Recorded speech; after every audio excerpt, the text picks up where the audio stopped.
النهاردة هعمل معاكم كيكة الرواني أو كيكة البسبوسة، الكيكة اللي بترضي كافة الأذواق، وده لأنها بتجمع بين نعومة وهشاشة الكيكة وترميلة البسبوسة.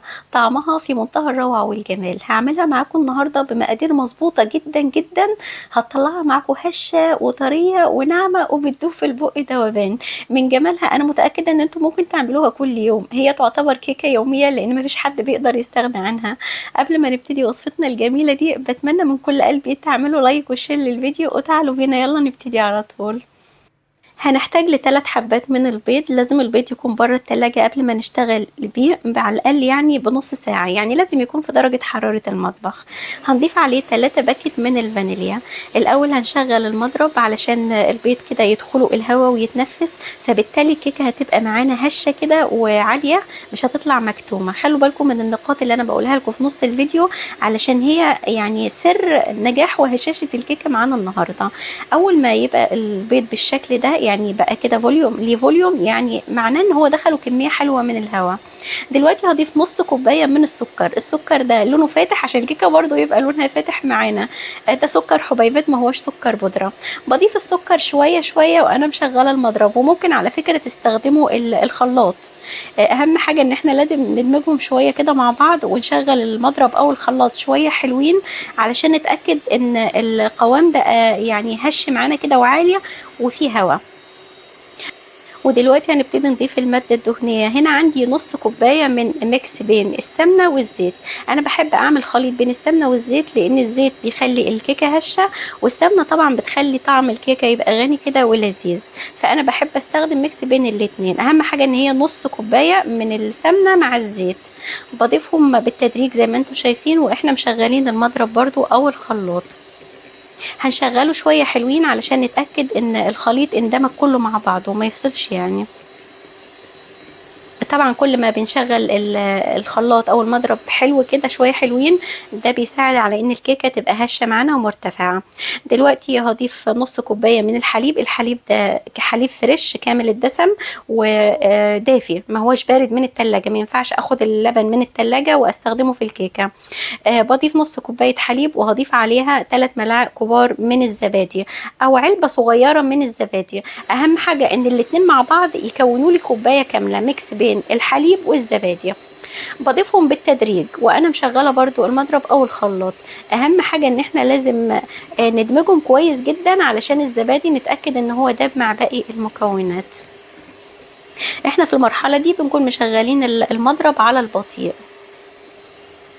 زي ما قلت لكم كل ما بنضرب حلو الكيكه بتطلع معانا هشه ومرتفعه ما هياش مكتومه. كمان الضرب ده على فكره بيخلي برضو لون الكيكه يبقى فاتح معانا. دلوقتي هنبتدي نضيف المكونات الجافة. هنا عندي كوباية مليانة من الدقيق، ولازم الدقيق اللي هستخدمه انخله قبل ما استخدمه لان ده برضو بيخلي الكيكة تبقى هشة معانا. يبقى انا استخدمت كوبايه مليانه من الدقيق، ودلوقتي هستخدم كوبايه مليانه من دقيق البسبوسه او السميد او دقيق السيمولينا كوبايه كامله. وهنضيف ملعقه كبيره مليانه هرميه من البيكنج باودر اي ما يعادل 16 جرام. اهم حاجه ملعقه كبيره تكون هرميه.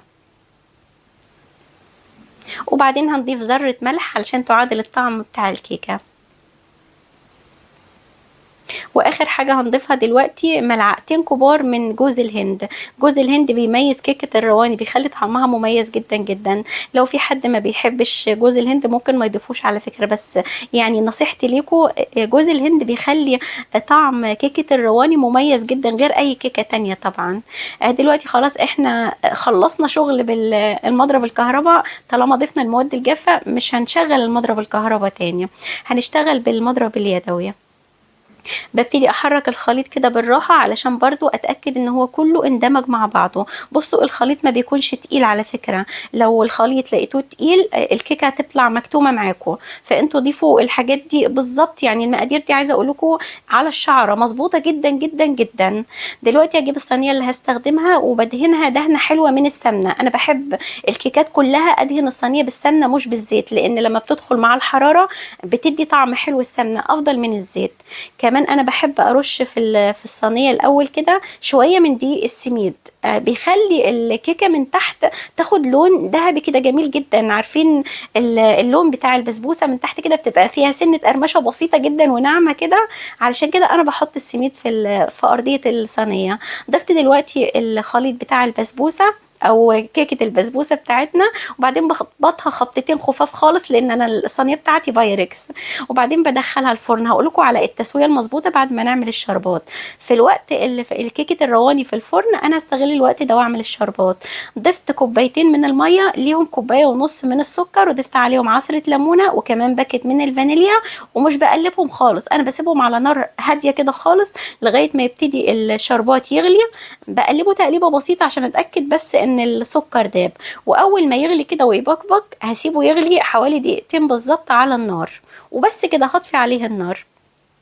تعالوا نتكلم على التسوية المظبوطة لكيكة الرواني. أنا بدخلها على فرن ساخن مسبقا، يعني بكون مولعة الفرن 10 دقايق قبل ما بدخل فيها الصينية. بحط الصينية على الرف الثالث في الفرن، اللي هو الرف اللي تحت الشواية على طول، علشان الكيكة ما تاخدش لون غامق من تحت وتستوي براحتها. الفرن أول 5 دقايق أنا بخليها على درجة حرارة 200، بعد 5 دقايق بوطي درجة الحرارة على 180. بتقعد في الفرن لغاية ما الحواف بتاعتها بتبقى باللون الذهبي الجميل اللي انتوا شايفينه ده دلوقتي. يعني لو انت مش هتستخدمي صينيه بايركس زي النهارده، هتتابعي لون الكيكه من فوق. اول ما الحواف تبقى لونها بالشكل ده ذهبي، خلاص كده انا بطفي عليها وبنزل الرف تحت في الرف الاوسط في الفرن، وبشغل الشوايه على البطيء خالص لان هي بتاخد لون بسرعه جدا جدا. اول ما تخرج من الفرن وهي سخنه، اول ما تخرج بسقيها بالسيرب. السيرب بيكون دافي وهي بتكون سخنه جدا جدا، وقبل ما ينشف السيرب وهي مبلوله كده يعني انا برش عليها رشه بسيطه من جوز الهند من فوق. انا بقول لكم ان انا اخدت كل كميه الشربات، وما تقلقوش كميه الشربات وكميه السكر مظبوطين على الشعره بالظبط كده بالملي. الكيكه طعمها رائع رائع رائع، شكلها مفرح كده. عارفين بصوا مقاس الصينيه دي، انا نسيت اقول لكم دي اكبر صينيه في الطقم البايركس، هي تقريبا مقاسها 30 تقريبا. يعني ما تستخدموش صينيه حجمها صغير عشان ما تبقاش مرتفعه زياده عن اللزوم معاكم الكيكه. هو الارتفاع ده ممتاز جدا، لان لما بتخرج من الفرن وبنسقيها بالسيرب، السيرب بيخليها ترتفع شويه، يعني حجمها بيزيد شويه. بصوا بقى القطعيه بتاعه الكيكه قد ايه هي مرمله من جوه وقد ايه هي طريه من جوه. عايزه اقول لكم من اطرى واهش الكيكات اللي انا عملتها. انا عملت معاكم اكتر من طريقه للرواني، لكن صدقوني المره دي اكتر مره بكل امانه ظبطت معايا. يعني انا بصراحه يعني انبهرت من النتيجه وفرحت بيها جدا جدا. ما تتخيلوش ببقى فرحانه قد ايه لما بنزل لكم وصفه انا بكون راضيه عنها. وده شكل الكيكة. التسوية بتاعتها طبعا فوق الرائعة، مظبوطة جدا، علشان احنا برضو حطينا رشة من دقيق السميد في الصينية قبل ما نسويها. من جوه بتبقى مرملة كده وناعمة وبتدوب في البق دوبان. انا بتمنى من كل قلبي تجربوا الوصفة دي، لان المقادير بتاعتها فعلا مظبوطة جدا جدا وهتعجبكم جدا جدا. ما تنسوش بقى تفرحوني بلايك وشير للفيديو.